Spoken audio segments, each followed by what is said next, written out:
You are listening to Parenting Our Future with certified parent coach Robin McMahon, author of The Yelling Cure and founder of Parenting for Connection. My podcast is all about providing you with the tools and solutions you need in your parenting so you can create the family you always wanted. For more information on my book and other resources, check out yellingcurebook.com. Hey, it's Robin here. Thank you for joining me for this episode, and thank you for listening. I want to talk all about listening today, and I want to talk about how to get your kids to listen, but I also want to talk to you about how it feels to be heard. I want to ask you, when was the last time you felt heard? That somebody really, truly listened to you? And how did that feel? I bet it felt great. I know it feels good because one of our core human needs, one of the things that we need as humans is to be heard, to be listened to, right? To be able to share our ideas and actually have the other person listen to us. It's a really big deal. You know, we hear people say, maybe it's just in the movies, I don't know. But you hear people say, it was like I was the only person in the room. Right? That's what happens when somebody is focused fully on you and listening. And the reason why I want to talk about this is because as we are parenting our kids, if we're able to give them this gift where we can listen to them fully, it makes them feel loved and lovable. It makes them feel that their thoughts and their ideas, their opinions are valuable. And so therefore they are valuable. Makes them feel worthy and makes them feel that they belong, right? It makes it so that they don't feel judged or criticized. So here's what I want you to do with your kids at any age. To get your kids to listen, you first also need to be in a place where you can listen to them, right? It's a really important skill to develop. When I work with my clients, the very, very first thing that I teach them, the first lesson that I teach them is how to actively listen to their kids.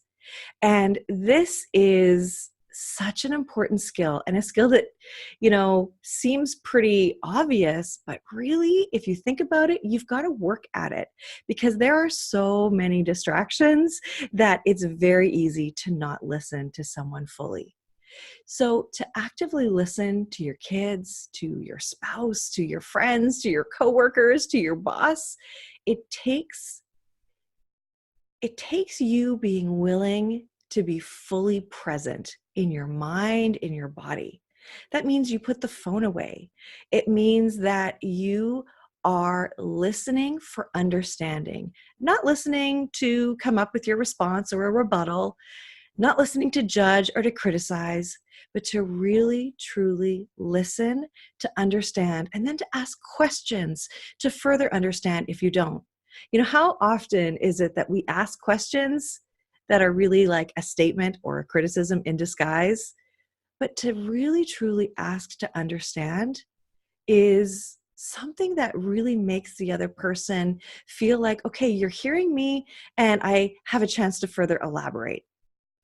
Now, when you're listening without judgment, when you're listening without criticism, when you're listening just to understand, the way that you take it up one notch further is to repeat back what you heard and say, okay, so what I'm hearing you say is this. Do I have that right? And that is a game changer for your relationships because not only have you showed them that your time invested in what they have to tell you is important, that you're willing to spend your time listening, and that what they have to say is important, and that you heard them because you've repeated it back for confirmation that you heard them right. And that gives them the opportunity to tell you, well, yeah, that was right, or no, I don't think you really understood me. So fine, then let's clarify. Right? This is something that our kids really, really need.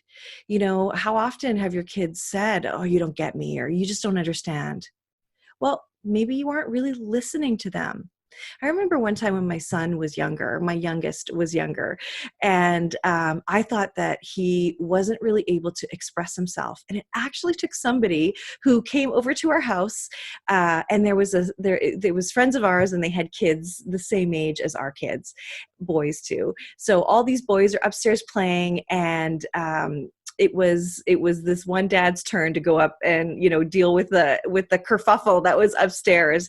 And I said, well, Aiden has a hard time. He doesn't really know how to express himself in words. He really just cries and is upset. And he came downstairs and he said, no, actually he was really able to tell me what was going on. And that actually came as a surprise to me, because I didn't think he could. And it's just because I wasn't listening.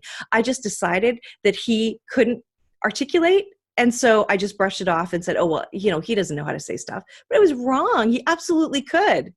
And there was another experience where, and some of you may experience this too, your kids want to talk to you about stuff that you just don't care about. Right? For me, with boys, they want to talk about video games. They want to talk about things like Fortnite or, oh gosh, I can't even tell you what else. Anyway, see, that's terrible, right? It sounds like I'm not listening, but it's just because I'm on the spot right now and I can only think of Fortnite. Well, my son was playing a game, which actually is Destiny, so I do know the game. And he wanted to talk about it all the time. And I was noticing that I was not listening to him at all. So I decided, okay, I need to do what I tell everybody else to do. So I did. And I sat and every time he would talk about it, I would really listen to him. And I would say, okay, that's interesting. So like, what character is that and whatever. And then he started to tell me that there was this one guy that came out into the game who was like a salesperson or whatever. And his name was Zur. And he has these like feathery things on his face. He doesn't really have a face. He just has these feathery things and he's all dressed in black. Anyway, so I would pretend to be Zur. I'd put like a black hoodie on and like wave my hands in front of me to pretend to be Zur. And I'd get all excited that it was Zur Day, that he was coming, just to like connect with him, right? And then I remember one time we were in this store and they have those, those Funko Pop, those like bobblehead characters that are really cute. Well, he saw one and I saw him at the back of the store reach up and grab one. And I saw like his big brown eyes coming towards me from the end of the store to where I was standing. And I thought, like, what could he possibly be so excited about? And I saw that it was some black figure. Anyway, it was a Zur Pop Funko. And he's like, Mom, you have to get this because you love Zur so much. So I did. I got the Zur and it sits in my office right now. And I have it front and center to remind me of how powerful it is to listen to my child, because I created connection with him with something that I was blowing off before. And it really created this sweet bond between the two of us where we could both talk about it. I even tried to play the game with him, which was a complete and total disaster, but still I did. And it just meant that I could step into his world and be interested in what he was interested in as well. And I want that for you. I want that for you and your relationships with your kids, in all of your relationships. So often I notice, and actually I happened to notice this last night, that we do not listen to each other. I was sitting with a group of parents at a game that we were watching, my son was playing. And I wasn't purposely trying to listen into conversations, but I just happened to notice how people communicate and how often we interrupt, how often, I was listening to somebody try to tell someone a story and this other person just wasn't listening. She was trying to sum it up for her, trying to guess what it was that she was about to say. And she kept saying, no. And then this, and then it was just this like awkward conversation where if the other person had just listened, that would have been just more helpful. There was no words needed. She just needed to listen, right? And then there was another conversation on the other side of me where this one person just wanted to say what they had to say and wouldn't entertain any type of like, anyone to sort of like agree or say anything. She just kind of bulldozed over everything. And this other person was trying to sort of, sort of relate to her with another similar story, and she just wouldn't listen. She just wanted to say her thing, which, she just needed to be heard, and that's okay too. But I just want us to be aware of how often we interrupt, how distracted we are when we listen, and just know that when you really listen to someone, it feels like love. It feels like love. It feels really, really good. So I really invite you to do that, to really deeply listen without distraction, in full mind and in body, without judging, without criticizing, without even comparing, without even trying to, say your own thing, but just really deeply listen and repeat back what you heard, if it's appropriate, right? Just a little story here and there, maybe not so appropriate, but in those important moments when someone is really trying to communicate with you, that's what I need you to do. You are currently listening to the Parenting Our Future podcast. I'm parent coach Robin McMahon. If you're enjoying this podcast, please share it with someone who you think might also need to hear this message. And please don't forget to subscribe, and I would be grateful if you gave me a 5-star rating on iTunes. If you'd like to connect with me, all my details are in the show notes, and for a copy of my book, go to yellingcurebook.com. Now back to the show. Okay. Now, how do we get our kids to listen to us? Because isn't it a big deal for us when we aren't heard by our kids? Isn't that a huge deal? I know it was for me and is for me. When I don't feel heard, it's actually a really big trigger for me. And I know that, I can relate that back to when I was a child and I never really felt like I was heard. And I wish that I was. I know that I got messages that my ideas and my views and my thoughts were not always valid. And I would get messages back like, well, what do you know? You're only 13, you're only 14, right? And that hurt me. It really hurt me. So we want our kids to listen to us because we often have our own baggage when we weren't listened to, right? And so we end up yelling at our kids for not listening to us, but we're kind of yelling at the wrong person because our issue with not being heard is usually born from a place when we were younger, when we were powerless to do anything about it. So I want you to notice where you are when you're asking your kids to do something. I want you to notice whether you are in the same room with them, whether you're in the same space with them, or are you in another room and they're upstairs, or you're in the kitchen and they're in the living room, or wherever they're in their bedroom, you're at the front door yelling for them to come down and get their shoes on or jackets on, or they're in their bedroom and you're yelling at them to come for dinner. Here's what I want you to do. And this requires you to put a little bit more effort on the front end of things. Instead of having conflict and upset and yelling on the back end. So here's what you need to do. You really need to first connect with your child. And that means you go to them. You go to them and you get into their space. And then you want to connect with them on a physical level and give them a little lovey, give them a little rub on the back or a little rub on the shoulder or something like that, because our kids are so immersed in their imaginary worlds or in their game or on their phone, wherever they are. I'm talking about this age from toddler to teens. This works well. Okay. And even moms like me. I'll tell you about me in a minute. So I want you to go and I want you to go to them and connect with them. Okay? Because when you do, it breaks the spell that they're under of whatever it is that they're doing. Right? And you're doing it lovingly. You're not doing it out of disappointment, out of rage, out of frustration, right? You're going to them because you know that's what they need in order for them to listen to you, right? So don't do it with resentment and frustration. Do it because this is the way it works. This is what's going to work. Okay? So you go to them, you touch them with a lovey, and you say, hey, it's dinner time now. So let's put this down and let's go have dinner.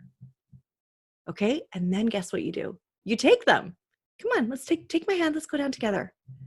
Now, there is, of course, going to be maybe some resistance, possibly, right? Where your child is like, no, I want to finish this game, or I just have to send this message, or can I watch the end of the show? This is where you listen to them. And you want to create a solution together that's a win-win. So if they say, can I just watch the end of the show, and it's 15 more minutes and that's not okay with you, then you can say, no, look, I- dinner's going to get cold. You can watch it after. Okay. You want to get agreement too. So if there's 5 more minutes and you can wait, yeah, sure. Come down in 5 minutes, but I want to make sure you come down. Got it? Right? Get confirmation, get agreement, get them to repeat back to you what they're agreeing to as well. And you want to model cooperation here. If it'll keep, it'll keep. If they have to come down right away, they have to come down right away. And if they're upset about it, then you give them empathy and say, look, I know you really want to watch the end of your show, right? Or I know that you don't want to put your phone down and stop and come down to the dinner table. I know it's hard to disconnect. I find it hard too. I know you feel like it's unfair that we can't have devices at the table. I know it's tough sometimes, but come on, let's go together. Let's have dinner. And then tell them what's next. Invite them to have their phone after if they want it or whatever. Okay. So once again, you are connecting with them. You're going to them. You're connecting with them, giving them a lovey, making your request, and then taking them. Okay. And then let's say you're going out the door. One more step that I always like to add is if your kids are whatever age they're at. If you're about to go out the door, you can also help them. Okay. You can hand them a jacket. You can, hand them a scarf or their gloves or whatever. You can pull out their shoes for them. I'm not saying that they can't do it themselves. I'm not saying that you have to baby them or anything like that. I'm just saying if you want to get out the door quickly, then we can support them with what we need them to do, right?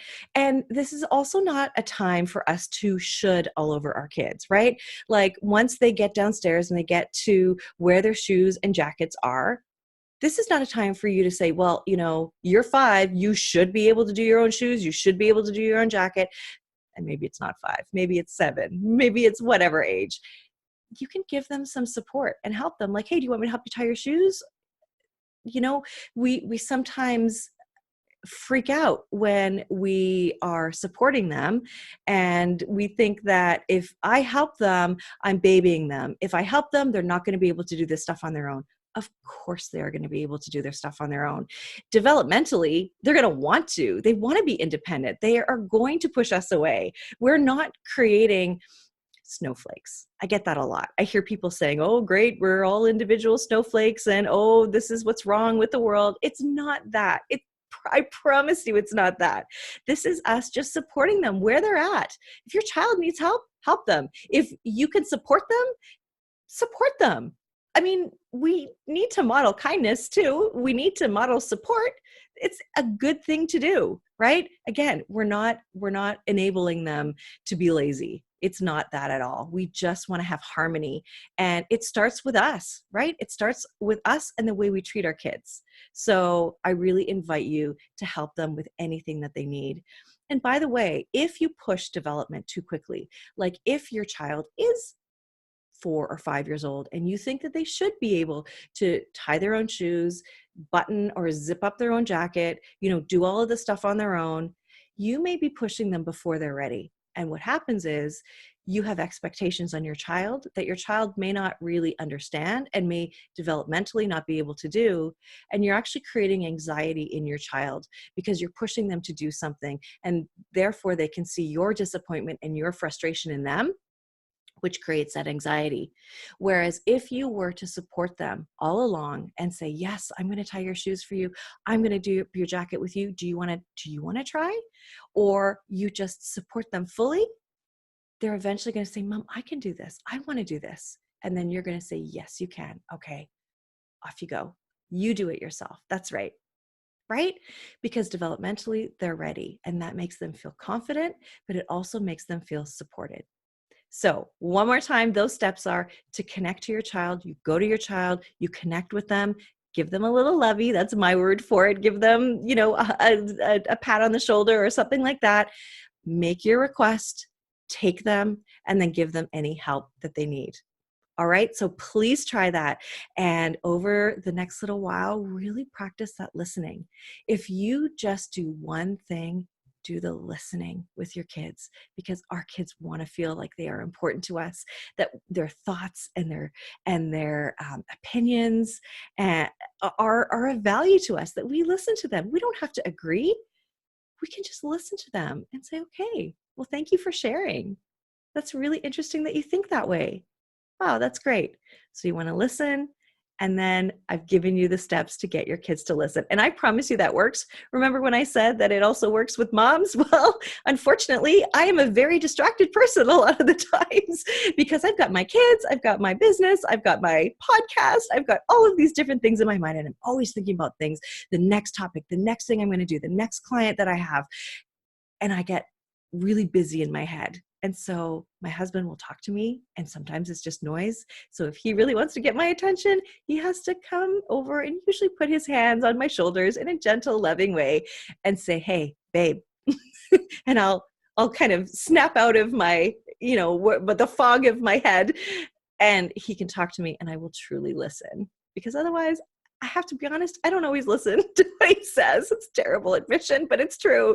So maybe you need to do this with your partner, with your spouse as well. All right. On that note, I will leave it here. Thank you all for listening.